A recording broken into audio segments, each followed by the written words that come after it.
વિદ્યુત બોર્ડના ઉમેદવારોના ધરણા પણ યથાવત છે। પડતર માગને લઈ સતત 8 દિવસથી ઉમેદવારો હડતાળ પર છે। GUVNLની મુખ્ય કચેરી બહાર ઉમેદવારોએ ધરણા પર ઉતર્યા। એપ્રેન્ટિસ કરનાર ઉમેદવારોને 3 વર્ષથી નોકરી નથી મળી। હેલ્પરની ભરતી ન કરી આઉટસોર્સિંગ કરી રહી છે સરકાર, તેવા આક્ષેપ। આઉટસોર્સિંગમાં માનીતાઓને ફાયદો કરાવવાનો ઉમેદવારોના આક્ષેપ છે। જ્યાં સુધી ન્યાય નહીં મળે ત્યાં સુધી ધરણા પર બેસવા ઉમેદવારો મક્કમ છે।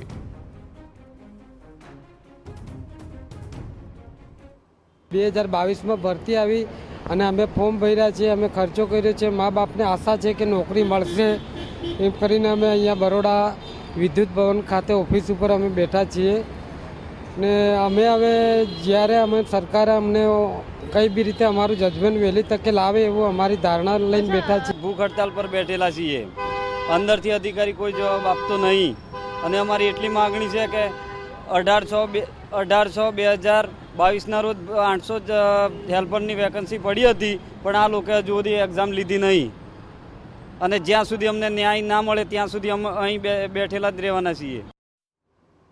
એક તરફ વિદ્યુત બોર્ડના ઉમેદવારોના ધરણા તો બીજી તરફ વડોદરામાં જ મહેસૂલ વિભાગના કર્મચારીઓ આંદોલન કરવાના મૂડમાં છે।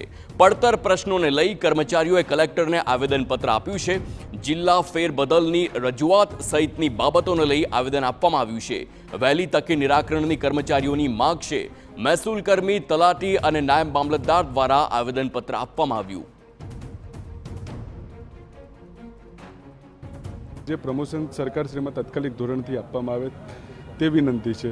બીજું છે કે ઘણા કર્મચારીઓ અમારે એવા છે જેમણે પોતાના વતનમાં જવા માટે માંગણી કરી, તેઓની જિલ્લા ફેરબદલીની અરજી છે, તે અન્વયે પણ સરકારશ્રી બધું યોગ્ય પગલાં ભરે અને તાત્કાલિક તેઓની જિલ્લા ફેરબદલી કરે। અને ચોથો મુદ્દો કે ઘણા કર્મચારીઓને વગર કોઈ કારણે જિલ્લા ફેરબદલી હમણાં 7 દિવસ પહેલાં કરી દેવામાં આવેલ છે, તેઓને બધું પુનઃ તેઓના મૂળ મહેકમે પરત કરે તેવી સરકારશ્રીમાં અમારી વિનંતી છે। ટ્રાન્સફર માટે જે માગણીઓ કરવામાં પોતાની વ્યક્તિગત અરજીઓ કરવામાં આવી છે તે પણ ઘણા સમયથી પેન્ડિંગ છે। 2015ના જે ક્લાર્ક છે, ક્લાર્કના પ્રમોશનની બાબત છે, જે 10 વર્ષથી એમની અરજીઓ એનું પ્રમોશન પેન્ડિંગ છે। અને ચોથું જે વગર જાણે અત્યારે થોડા દિવસો પહેલાં જે જિલ્લા ટ્રાન્સફરની બદલીઓ થઈ છે કે જેના કારણે વ્યક્તિગત ફેમિલીઓ ડિસ્ટર્બ થાય છે, તો એ ચારની જે માગણીઓ જે મુદ્દા છે એ આવરી લેવામાં આવે છે।